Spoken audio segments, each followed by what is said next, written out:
Last fall, I pulled 640 pounds of storable food out of a garden plot that measures 24 feet by 30 feet. That's smaller than most living rooms. And by storable, I mean food that's still in my pantry, my root cellar, and my freezer right now, ready to feed my family through this winter, next winter, and the one after that. For most of my gardening life, I would have called that impossible. I was growing the same kinds of vegetables in roughly the same amount of space, and by February, the shelves were empty and we were back at the grocery store. A few years ago, I started spending time around my Amish neighbors over in Lancaster County, Pennsylvania, and the man who taught me most of what I'm about to share with you is a fellow named Daniel. Daniel feeds a family of 10 from a garden barely larger than mine, and his cellar is stocked 3 winters deep at any given time. Today, I'm going to walk you through exactly how he does it. And stick around to the end because I'll share a storage trick Daniel showed me involving a simple wooden box and damp sand that kept carrots crisp from October all the way through April. Let's get into it. I want to be straight with you. For most of 3 decades, I gardened the way most Americans do. I planted a little of everything, a few tomato plants, a row of green beans, some lettuce, maybe a zucchini or two. By August, the kitchen counter was overflowing. By October, it had all stopped. And by January, the freezer held 3 sad bags of green beans and a jar of homemade salsa. If that sounds familiar, you're not alone. I was right there with you for a long time. What completely reset my thinking was watching Daniel walk me through his garden one September afternoon. He wasn't growing more variety than I was. In some ways, he was growing less. But every single thing in his beds was earning its keep, and every single thing was going to be eaten in February or June or 2 winters from now. Here's what I learned from my Amish neighbors that most gardening books never get around to saying. There's a concept in Amish life called gelassenite, which roughly translates to yielding to the natural order, working with what God provides rather than against it. Now, I'm not here to preach, but here's why this matters in a vegetable garden. Daniel's family has 8 children. He doesn't have the option to plant for fun or for novelty or for the trendy heirloom he saw in a catalog. He plants what will feed 10 people for 3 winters from a small piece of ground because that is what the land is being asked to do. That's not romance, that's arithmetic. And once you start gardening with that kind of arithmetic in mind, everything about how you choose, plant, and store food changes. Here's the first thing Daniel got me to understand, and it changed my whole planting plan. Most American gardeners plant for the plate. We plant for what we want to eat tonight. Tomatoes, lettuce, sweet corn, peppers, the things that show up on a summer dinner table. The Amish plant for the cellar first and the plate second. What that means in practice is that the bulk of their growing space goes to calorie-dense,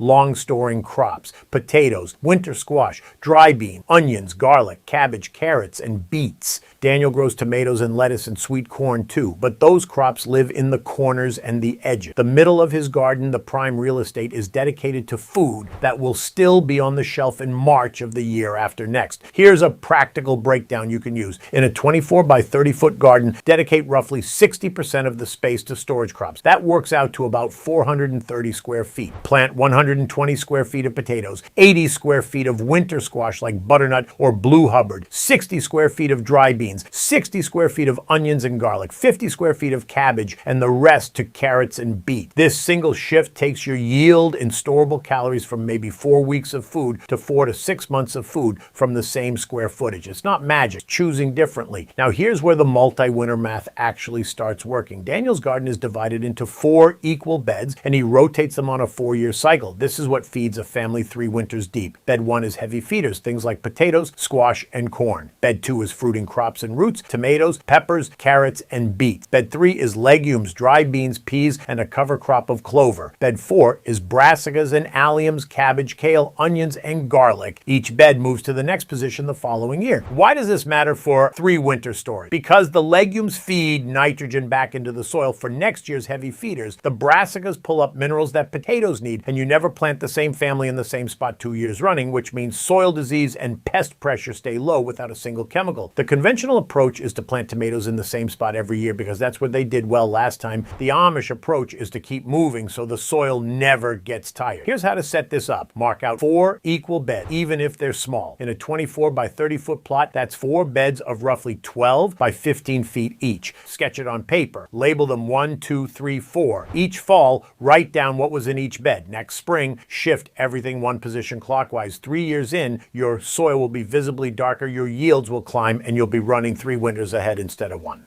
Now, if what I'm sharing today is making sense to you, I want to point you towards something that goes deeper. I put together a guide called the 30-Day Amish Pest-Proof Garden Protocol, and you can get it over at backyardbuildbooks.com. Inside, I walk you through the 5 layers of natural pest defense, the 4-bed rotation in full detail, and the morning walk routine that keeps a garden healthy without a single bottle of spray. If you want the whole system, that's where it lives. Just scan the code on screen or click the link in the description. All right, let's keep going. This next part is where most people lose half their harvest and they don't even know it. Curing. Before you store anything, almost every long-keeping crop needs to be cured, which means giving it a specific window of time and conditions to harden its skin or dry down its outer layers. Skip this and your cellar will smell like rot by Christmas. For potatoes, after digging, lay them in a single layer in a dark, dry spot at 50 to 60 degrees Fahrenheit for 10 to 14 days. The skins thicken, small nicks heal over, and the potato becomes storage ready. For winter squash, leave them on the vine until the stem is fully corked and woody, then cure at 80 degrees Fahrenheit with good airflow for 10 days before moving them to long-term storage. For onions and garlic, pull them when the tops fall over, lay them on screens or hang them in bunches in a shaded, airy spot for 2 to 3 weeks till the necks are tight and dry. For dry beans, leave the pods on the plant until they rattle, then pull the whole plant and hang it upside down for another 2 weeks before shelling. The conventional approach is to harvest, wash, and shove everything into the basement. The Amish approach is to let the food finish becoming itself before asking it to last 6 months. Now here's where you actually decide how long each crop will feed you, because not every storable vegetable wants the same condition. Daniel's cellar has 3 distinct zones, and matching the crop to the zone is what stretches one harvest into 3 winters. Zone 1 is cool and humid, around 32 to 40 degrees Fahrenheit with 90% humidity. This is for carrots, beets, cabbage, turnips, parsnips, and apples. You can recreate this in an unheated basement with a galvanized trash can buried in the ground or a foam cooler kept in the coolest corner of your house. Zone 2 is cool and dry, around 35 to 50 degrees Fahrenheit with 60 to 70% humidity. This is potato territory. A potato wants cool, but it does not want wet, or it'll sprout and rot. An insulated cardboard box in the back of an unheated garage works as long as it stays above freezing. Zone 3 is warm and dry, around 50 to 60 degrees Fahrenheit with low humidity. This is for winter squash, onions, garlic, and pumpkins. A spare bedroom closet on the north side of the house works well. Properly stored potatoes hold 7 to 9 months, winter squash 6 to 12 months, onions and garlic 8 to 10 months, and dry beans 2 to 3 years. That's how 3 winters of food becomes possible. Here's the last piece of the system,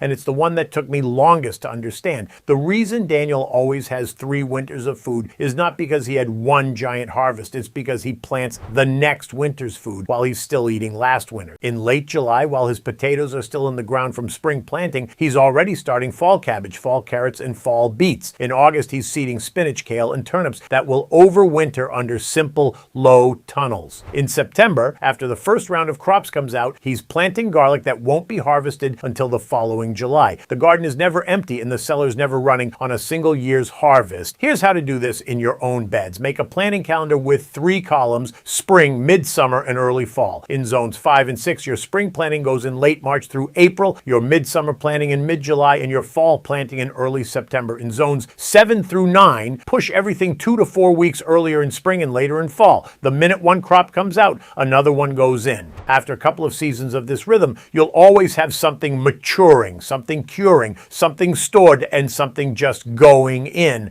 Let me share some patterns I noticed in my own gardening before I learned this approach. No judgment here. I lived every one of these. The first pattern is planting for variety instead of for storage. We see a beautiful seed catalog and we order 10 kinds of tomatoes and 3 kinds of cucumbers and forget to plant enough potatoes to last a month. The Amish approach is to plant a small number of crops in serious quantity, then let variety live in the herbs and the edges. The second pattern is harvesting too early. Most of us pull squash and onions because they look done. Daniel waits another 2 to 3 weeks past what looks done because that extra time on the plant is what allows the skin to set. Skin set is everything in storage. The third pattern is skipping the cure. I used to dig potatoes in the morning and have them in a basket in the kitchen by noon. 6 weeks later, half of them were soft. Curing isn't optional. It's the price of admission to long storage. The fourth pattern is treating the garden as a summer activity. Most American gardeners think the season ends in October. The Amish know that what you plant in August and September is what carries you through April. Now here's the technique I promised you at the start, and it's one I've never seen in any gardening book. Daniel pulled me aside one October afternoon and showed me a simple wooden box in the corner of his cellar. Inside was damp sand layered with carrots, each one buried completely, none of them touching. Take any sturdy wooden or plastic box about 18 inches deep. Pour in 2 inches of slightly damp sand, just damp enough to hold its shape when squeezed. Lay your unwashed carrots flat with space between them, cover with another 2 inches of sand. Repeat the layers until the box is full. Store at 32 to 40 degrees Fahrenheit. Daniel's family pulls crisp, sweet carrots out of that box from October straight through April every single year. The same method works for beets, parsnips, and turnip. No canning, no freezing, no electricity, just sand, a box, and the understanding that root vegetables want to think they're still in the ground. Now,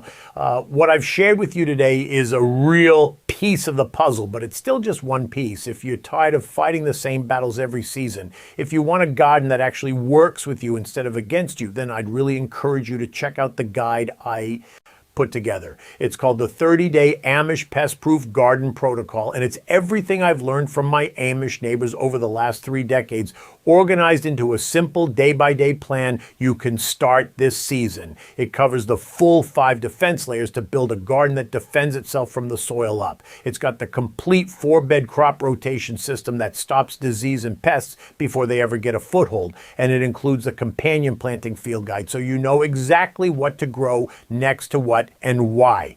Now, there are 2 easy ways to grab it. The first way is to click the link in the description right below this video. Just scroll down a little and you'll see it. The second way, if you're watching on a television or a computer screen, is to take out your phone, open up your camera like you're going to take a picture, and hold it up to the QR code you see on screen right now.